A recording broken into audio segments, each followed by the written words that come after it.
pemeriksaan terhadap 10 kantong jenazah yang dikirim penyidik dari TKP. Pukul 14.00 WIB telah dilaksanakan sidang rekonsiliasi untuk menentukan identitas korban dan memutuskan 10 jenazah telah berhasil teridentifikasi. Saudara, sebelumnya Presiden Prabowo Subianto menjenguk korban kecelakaan kereta api yang dirawat di RSUD Bekasi. Prabowo mengucapkan bela sungkawa. Presiden Prabowo memerintahkan investigasi serta pembenahan infrastruktur kereta api agar peristiwa serupa tak kembali terjadi. Presiden pun sudah menyetujui untuk segera dibangun flyover di lintasan kereta.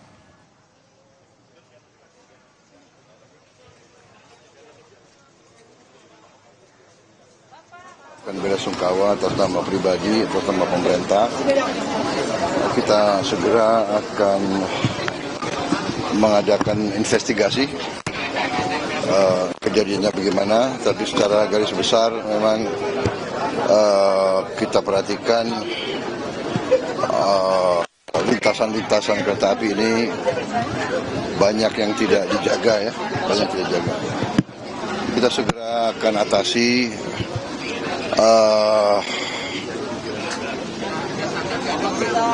Pemerintah daerah Bekasi telah mengajukan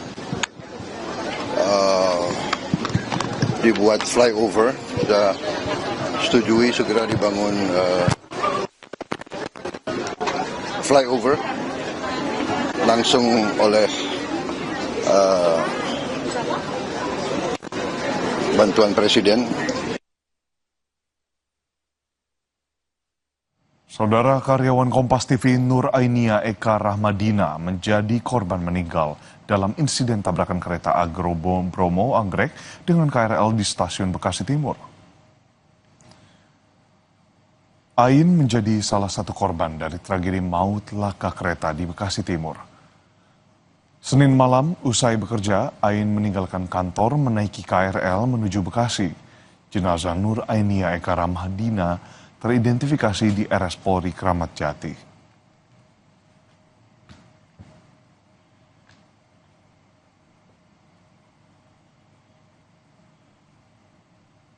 Jenazah dengan nomor PM 010 teridentifikasi melalui data primer yakni sidik jari dan data sekunder yakni properti dan medis.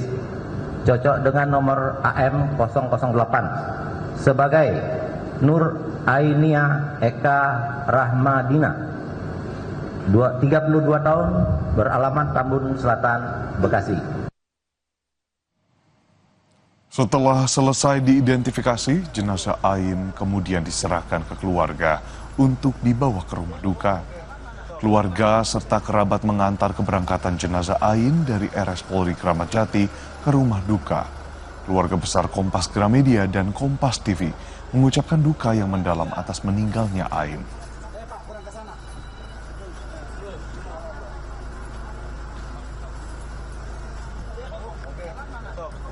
Atas nama keluarga besar Kompas Gramedia, Kompas TV dan redaksi Kompas TV mengucapkan bela sungkawa yang sedalam-dalamnya, kehilangan yang sedalam-dalamnya. Semoga almarhumah dilapangkan kuburnya, keluarga yang ditinggalkan diberi kekuatan, dan satu apresiasi, terima kasih kepada keluarga besar Nur Ainia atas dedikasi, atas sumbangsih 11 tahun untuk Kompas TV. Catatan yang luar biasa, tidak pernah ada catatan buruk atas kinerja beliau. Almarhumah juga dikenal luas pergaulannya, dikenal banyak kawannya, dan saya berterima kasih kepada teman-teman yang jurnalis yang menantikan hingga jenazah sudah teridentifikasi dan sudah dibawa ke keluarganya.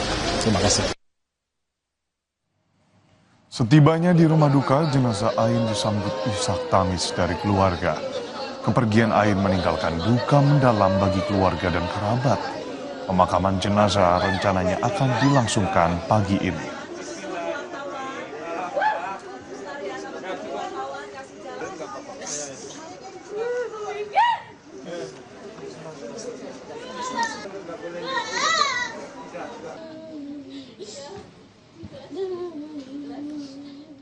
Pemerintah Kabupaten Mandailing Natal, Sumatera Utara tetap waspada akan aktivitas Gunung Sorik Marapi.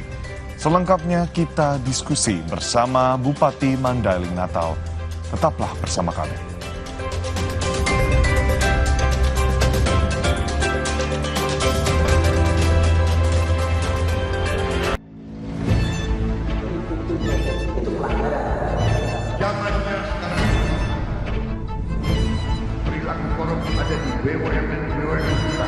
Jangan lompat ke kesimpulan tanpa menjelaskan dirinya. Gaji tidak naik kan? Hanya 5.000 orang. Bahwa hal tersebut tidak boleh. Bola Liar setiap Jumat pukul 8:30 malam live di Kompas TV. Ketahui berita dan informasi seputar kekhasan, gagasan, tantangan, serta inovasi di 38 provinsi dan 514 kabupaten kota di seluruh tanah air yang terajut menjadi inspirasi bagi bangsa. Berbagai informasi aktual dan menarik dari berbagai daerah di tanah air dalam Jurnal Nusantara.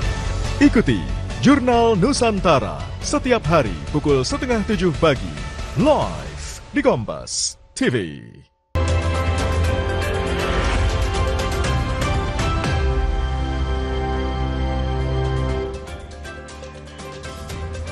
Saudara, pemerintah Kabupaten Mandailing Natal, Sumatera Utara tetap waspada akan aktivitas Gunung Sorik Marapi.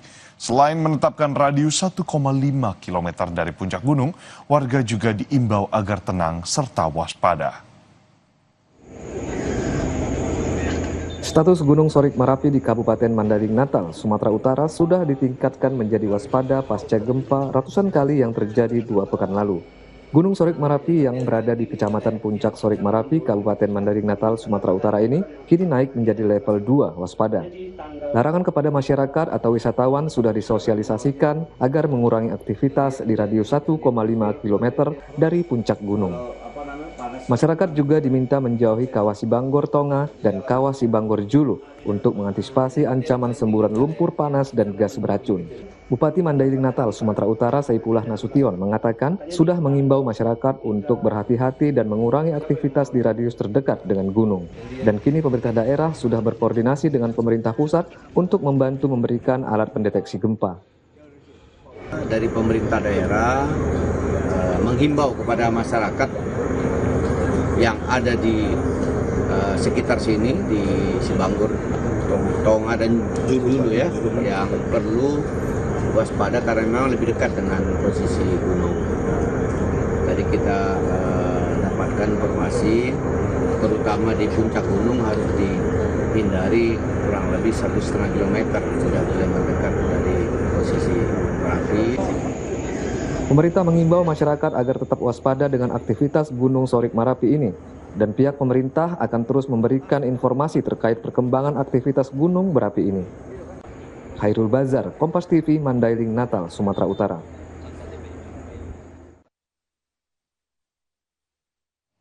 Bagaimana perkembangan status Gunung Sorik Marapi? Langsung saja kita tanyakan ke Bupati Mandailing Natal, Saipullah Nasution. Selamat pagi Bapak, Assalamualaikum warahmatullahi wabarakatuh. Bapak, lantas bagaimana perkembangan status gunung usai erupsi, Bapak? Ya, terima kasih. Assalamualaikum warahmatullahi wabarakatuh. Selamat pagi untuk pemirsa semua. Perlu kami sampaikan sebagai informasi terakhir dari aktivitas Gunung Sorik Marapi pada tanggal 28 April 2026. Kami mendapatkan informasi dari petugas pengamatan gunung di daerah Sorik Marapi bahwa terjadinya gempa yang dirasakan masih ada 1 kali. Kemudian di kedalaman ada 7 kali di tanggal 28. Nah, sebagai informasi tentu dari tanggal 2 itu puncaknya gempa di kedalaman itu ada 115 kali. Kemudian yang bisa kita rasakan 4 kali dan untuk tektoniknya ada 15 kali. Ini adalah posisi terakhir situasi yang kami peroleh dari pengamatan langsung di lapangan. Baik, Pak Saipul, ini lantas bagaimana pemerintah daerah mengimbau kepada warga? Tentu kami secara aktif sudah menyampaikan atau memerintahkan kepada camat di daerah Kecamatan Puncak Sorik Marapi, dan tentu camat sudah juga berkoordinasi dengan seluruh kepala desa, terutama di Sebanggor Julu dan Simbangor Tengah, untuk memerintahkan atau menghimbau kepada seluruh masyarakat yang ada di situ agar saat ini belum bisa memasuki wilayah area pegunungan, di mana ada jarak 1,5 kilometer yang dilarang untuk mendekati wilayah pegunungan. Demikian juga kepada wisatawan yang biasa melakukan kegiatan aktivitas atau kunjungan ke gunung tersebut, saat ini masih dilarang, tidak diperkenankan, termasuk juga dari petugas Taman Nasional Batanggadis. Tentu secara aktif mereka melakukan pengawasan dan aktivitas masyarakat di daerah tersebut. Baik, kunjungan. Kemudian, silakan Bapak.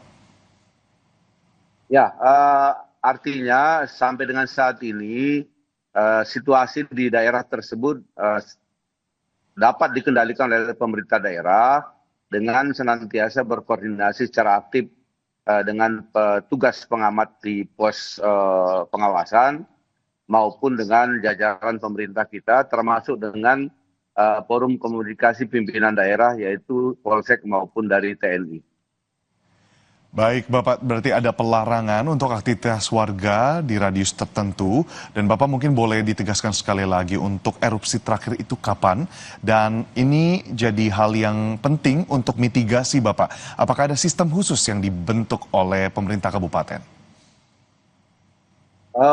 Seperti yang saya sampaikan tadi di awal, bahwa erupsi terakhir itu adalah tanggal 28 April 2026, itu ada gempa di kedalaman 1 kali. Kemudian erupsinya ada 7 kali. Itu adalah kondisi terakhir yang ada di gunung tersebut. Namun memang erupsinya tidak, gempa tersebut tidak begitu besar sehingga tidak dirasakan ke daerah kami kabupaten, hanya di sekitar daerah pegunungan tersebut. Baik, Bapak, tadi kalau berbicara soal langkah mitigasi, berarti ada deteksi sistem early warning seperti itu, Bapak. Mungkin boleh dijelaskan, lalu untuk antisipasinya seperti apa? Betul, Pak. Ini di sekitar wilayah pegunungan tersebut telah dibangun salah satu kantor dari Badan Geologi yang tugasnya melakukan pengamatan dan pengawasan, yaitu ada alat yang seismik, seismik namanya, ada mereka yang disiapkan di situ yang gunanya mendeteksi secara elektronik perkembangan gempa yang terjadi di pegunungan tersebut, sekaligus juga melakukan pengawasan secara visual dari jarak jauh dengan menggunakan radar atau teropong atau teleskop dari jarak jauh. Dengan data itulah yang mereka informasikan baik ke kami, kepada pemerintah daerah maupun kepada Badan Geologi di Bandung. Nah, memang pada saat kami melakukan peninjauan ke lapangan, menurut kami perlu ditambah alat-alat yang lebih modern atau lebih canggih, karena yang kami lihat pada saat ini alatnya hanya satu dan sangat sederhana, hanya mendeteksi adanya gempa. Sementara kita tidak bisa mengetahui di kedalaman berapa gempa itu terjadi, kemudian berapa skala Richter gempanya, dan hal-hal yang sangat teknis itu tidak bisa digambarkan oleh alat yang sekarang. Nah, oleh karena itu kami sudah mengajukan surat permohonan kepada Badan Geologi Nasional yang ada di Bandung untuk bisa menambah peralatan yang disediakan di pos tersebut agar deteksi dini ini semakin komprehensif diperoleh oleh petugas, dan tentu dengan lengkapnya informasi yang kami dapatkan, maka langkah-langkah preventif yang bisa kami lakukan terhadap masyarakat maupun aktivitas kegiatan di situ bisa dengan cepat kita atasi. Baik. Mungkin sementara. Baik, berarti untuk persiapan pra bencana itu sudah dipersiapkan, namun untuk pasca bencana Bapak ini mungkin boleh dijelaskan untuk strategi jalur evakuasi dan sistem penanganan Bapak. Ya, untuk penanganan pasca tentu atau pada peristiwa manakala terjadi gempa, sudah ada peta yang disiapkan oleh Badan Geologi yang diserahkan kepada kita, dan itu menjadi protap yang dipegang oleh camat maupun kepala desa di sekitar tersebut. Manakala terjadi gempa, sudah ada jalur-jalur evakuasi yang ditentukan, sehingga masyarakat melalui himbauan akan mengikuti jalur yang sudah ditetapkan. Dan melalui jalur tersebut tentu evakuasinya lebih cepat, lebih mudah, dan menuju kepada titik tertentu yang sudah disiapkan, sehingga kita berharap dengan adanya lokasi dan jalur tersebut masyarakat bisa kita gerakkan secara menyeluruh atau secara massal dari wilayah-wilayah yang mungkin mereka sedang melakukan aktivitas di daerah tersebut ke tempat wilayah evakuasi. Mungkin itu adalah salah satu yang disiapkan. Namun demikian juga tentu ada sirene yang bisa kita berikan untuk memberikan sinyal bahwa ada sesuatu yang menjadi perhatian masyarakat. Baik, berarti persiapannya sudah komprehensif dan semoga tadi untuk pengajuan alat supaya early warningnya ini semakin mantap, semakin komprehensif untuk masyarakat dapat segera terlaksana. Bapak, terima kasih banyak atas waktunya. Bupati Mandailing Natal, Bapak Saifullah Nasution, selamat beraktivitas, selamat bertugas kembali Bapak. Terima kasih Bapak atas kesempatan yang diberikan. Saudara, Jurnal Nusantara akan kembali hadir usai jeda, tetaplah bersama kami.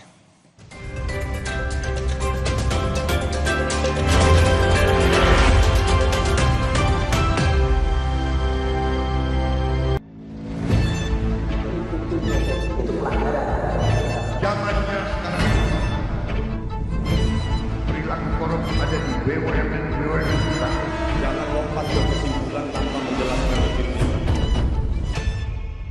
Saya anak buahnya Prabowo. Gaji tidak naik ya? Hanya 5.000 orang. Bahwa hal tersebut tidak merugikan rakyat. Tidak boleh. Bola Liar setiap Jumat pukul 8:30 malam live di Kompas TV. Ketahui berita dan informasi seputar kekhasan, gagasan, tantangan, serta inovasi di 38 provinsi dan 514 kabupaten kota di seluruh tanah air yang terajut menjadi inspirasi bagi bangsa. Berbagai informasi aktual dan menarik dari berbagai daerah di tanah air dalam Jurnal Nusantara. Ikuti Jurnal Nusantara setiap hari pukul 6:30 pagi, live di Kompas TV.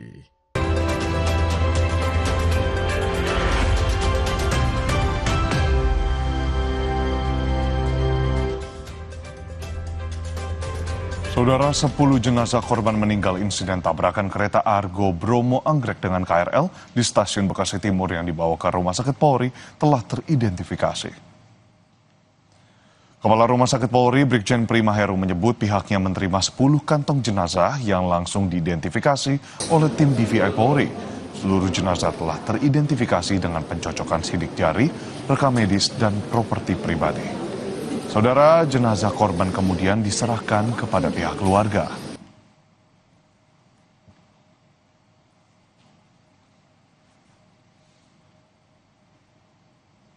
Saudara, kita ke rumah duka Nur Ainia, korban kecelakaan tabrakan KRL dan kereta api Argo Bromo. Sudah ada jurnalis Kompas TV, Fedriska Ananda di sana bersama dengan juru kamera Septa Yoga di Tambun Selatan, Kabupaten Bekasi, Jawa Barat. Selamat pagi, Fedriska. Kapan pemakaman Nur Ainia akan dilakukan?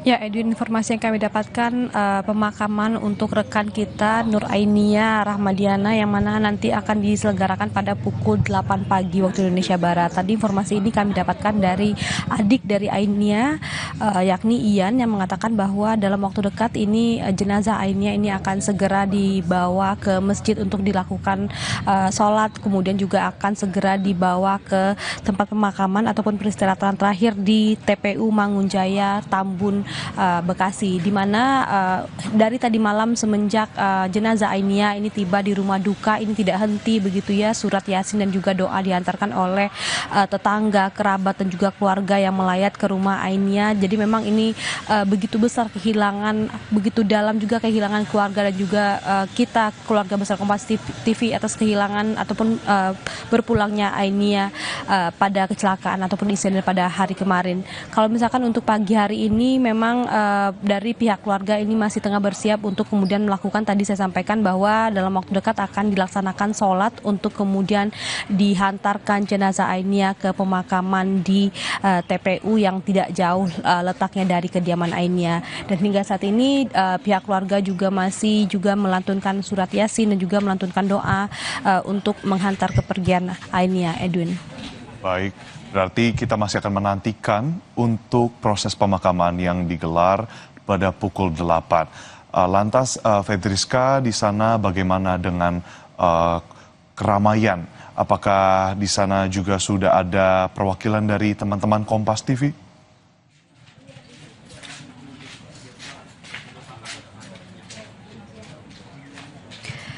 Ya, Edwin, sejak tadi pagi saya tiba di lokasi ataupun kediaman rumah duka Ainia. Ini sudah tampak dari pemimpin redaksi Kompas TV Yogi Nugraha, kemudian juga ada beberapa kerabat ataupun rekan-rekan Ainia yang juga sudah tiba di rumah duka untuk menyampaikan rasa duka dan juga menghantarkan doa atas kepergian Ainia, yang mana tadi juga kami dapatkan informasi bahwa memang dalam waktu dekat ini akan dihantarkan untuk segera dilakukan sholat, kemudian untuk dihantarkan ke pemakaman ataupun tempat peristirahatan Ainia untuk terakhir kalinya. Jadi memang merupakan ini apresiasi dan juga penghormatan terakhir yang bisa kita berikan selaku rekan kerja untuk Ainia.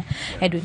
Baik, Fedriska, tentunya rasa duka dan empati juga diarahkan bukan hanya kepada Ainia, tapi juga kepada seluruh korban dari kejadian insiden tabrakan kemarin. Dan tentunya kami mendoakan yang terbaik, semoga pemakaman berjalan dengan lancar. Selamat bertugas kembali. Fedriska Nanda, jurnalis Kompas TV dan juru kamera Septa Yoga Janaloka.